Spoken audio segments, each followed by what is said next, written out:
No es mío.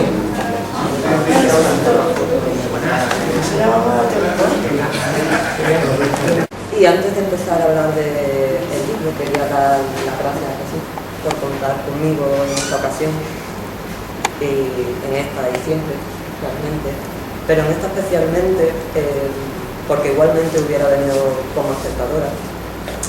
Pero el hecho de querer que yo presente su libro es como depositar su confianza en mí, ¿no? En mi criterio.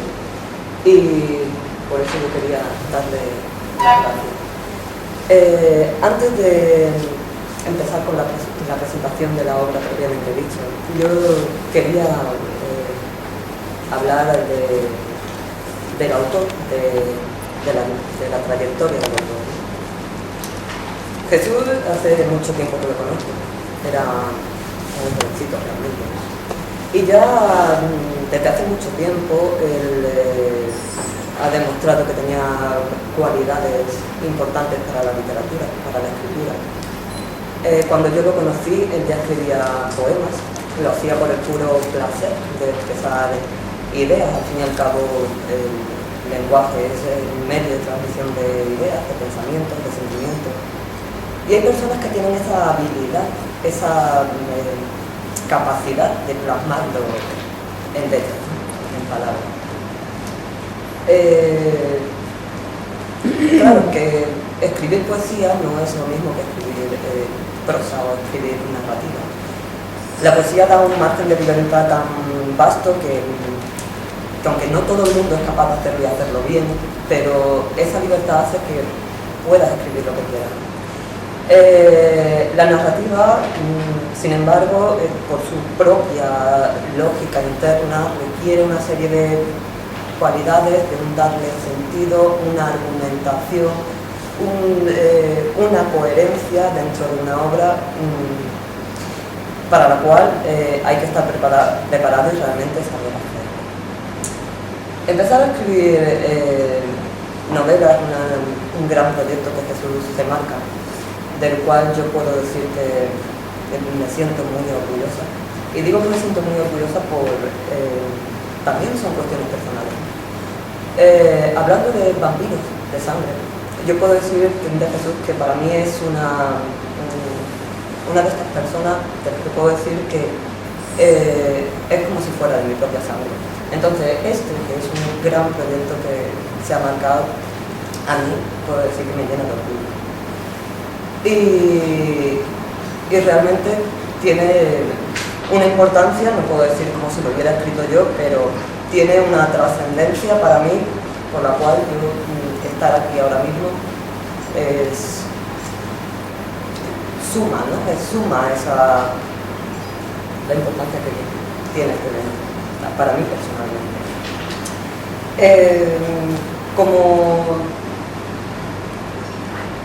Como cualidades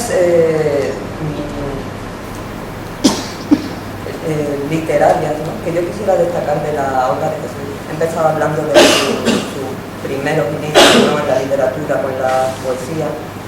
Comienza su trayectoria con su primera novela, El cenáculo de la sangre, que fue publicada hace un par de años, que es el inicio de esta saga,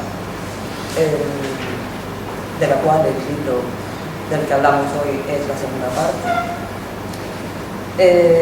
Después del primer tomo del cenáculo, ha escrito otras cosas como un par de relatos breves que yo quiero traerlos a colación.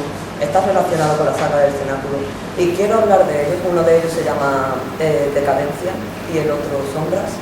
Sombras fue presentado en un certamen de literatura de novela breve de terror, es de la editorial Círculo Rojo y ha sido publicada en un libro que se llama Pasos en la oscuridad. Y yo quería decir de estos relatos breves que realmente son relatos con los que yo puedo decir que realmente he disfrutado mucho con su lectura. Porque si bien el cenáculo son buenas obras, estos relatos breves de los que hablo, tanto Sombras como Decadencia, creo que en ellos Jesús ha demostrado una madurez literaria que hace que se vea que él, como escritor, ha ido superándose poco a poco.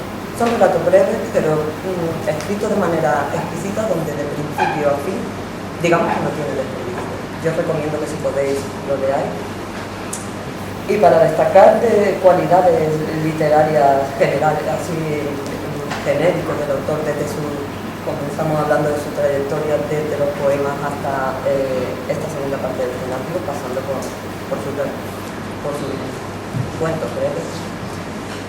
Quería destacar una serie de características de Juan Bosch, y es que el autor ha conseguido crear como un estilo propio, que yo definiría como, por un lado, las pasiones extremas o las pasiones desbordadas y un claro gusto por los ambientes lúgubres.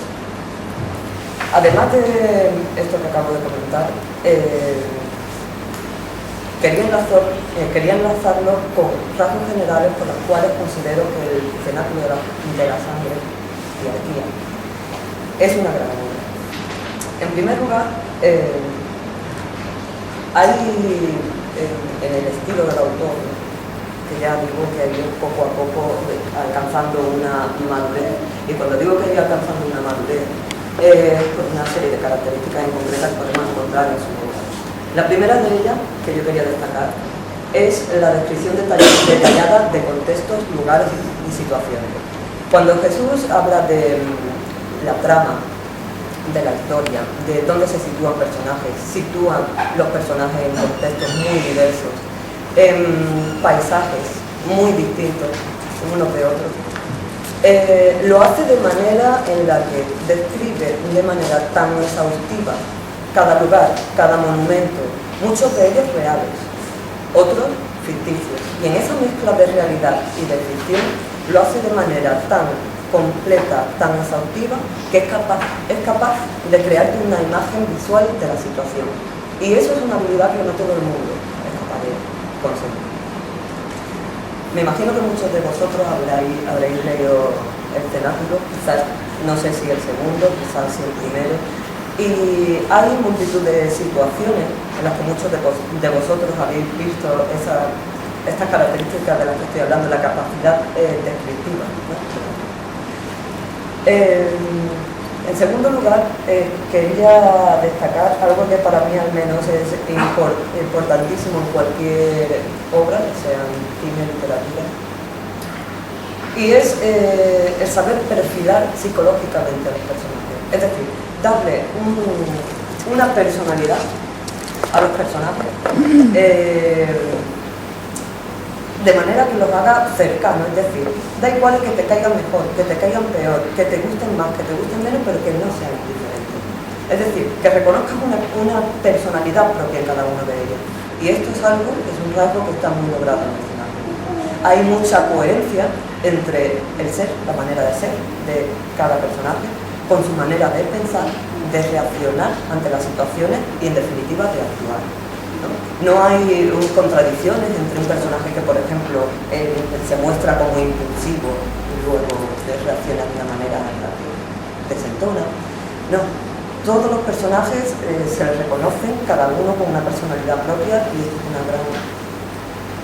un gran rasgo para mí que hace que los personajes a veces nos identifiquemos con ellos, ¿no? Llegan de cerca. Otra gran cualidad que yo encuentro en esta saga es realmente como estilo personal del autor a la hora de escribir. Es su capacidad de transmitir sensaciones a través de las situaciones que crea, a través de los sentimientos de los propios personajes. Es capaz de transmitirte las sensaciones. Es como si uno te llevara al sitio y lo estuviera viviendo. Y por último, otro rasgo muy importante en el cenáculo es la coherencia narrativa en la sucesión de acontecimientos. La primera obra, el cenáculo de la sangre, tiene una estructura muy diferente al cenáculo 2. El cenáculo 2 es más complejo. En cada capítulo hay una serie de situaciones y personajes que no que actúen por su cuenta, pero sí te aparecen y empiezas a leer un capítulo y parece que te estás perdiendo, que no sabes dónde está. A medida que vas leyendo, vas entendiendo que todo tiene un sentido perfectamente hilado. Y yo creo que esto es una gran característica de esta obra también.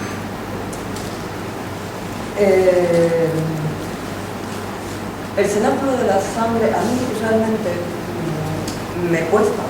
Si yo me pongo a pensar qué tipo de literatura, a qué género literario pertenece el cenáculo, a mí me cuesta mucho trabajo acotarlo o encasillarlo en un tipo de literatura concreta, porque puedo decir, obviamente que es una obra de ficción, ¿no? Es una novela de ficción. Pero tiene una serie de ingredientes que creo que ni se puede encasillar en uno ni se puede encasillar en otro. Es decir, tiene un contenido de terror, tiene una alta carga de acción, sobre todo el cenáculo 2, y mucho suspense. El suspense ya se veía en el primer cenáculo, pero en esta segunda obra, como que todos estos ingredientes de los que estoy hablando están como más remarcados, especialmente la acción y el suspense. Desde la primera página hasta la última es como un ritmo vertiginoso donde no paran de suceder acontecimientos, como si no te da tiempo de asimilar una acción que está ocurriendo otra cosa. Todo sucede al ritmo que realmente la historia requiere, ¿no? Que es un ritmo acelerado, rápido, que te lleva a un poco la ansiedad de querer saber qué es lo que pasa. Es un misterio detrás de otro que se va desenvolviendo poco a poco y, por supuesto, deja muchos frentes abiertos, que es lo que mantiene el libro realmente. En definitiva, yo quería decir con esto, y destaco estos ingredientes que estoy llamando, ¿verdad?, que yo no lo encasillaría en ninguno, especialmente, aunque tiene un poco de todo, y es porque simplemente yo diría algo muy genérico, y es que el cenáculo de la sangre es simplemente una historia de vampiros. Una historia de vampiros que tiene personalidad propia, tiene carácter propio. No es... Podemos encontrar similitudes con multitud de obras. Al cabo de los vampiros es una temática muy viva en toda nuestra imaginaria cultural. Pero unas se pueden parecer más a otras y al final, a pesar de que podamos encontrar similitudes, yo puedo decir que por la manera en la que está escrita, por cómo están definidos los personajes, por la trama en sí, tiene carácter propio. Los vampiros es el mítico que forma parte de multitud de culturas muy diversas, es decir, simplemente ese ser chupasangres que se aprovecha de la esencia vital, la energía vital del ser humano, que normalmente se plasma en la visión de la sangre. Y como toda leyenda y todo mito, sufre transformaciones a lo largo de la historia. Está muy parejo pues a las inquietudes de la mentalidad de una época, y en cada momento pues se ha ido representando de una manera u otra. ¿Por qué traigo a colación estos personajes? Porque la figura del vampiro, al menos quizás las generaciones más jóvenes o más actuales quizás no lo relacionan con otro tipo de imágenes, pero al menos desde mi generación hacia atrás,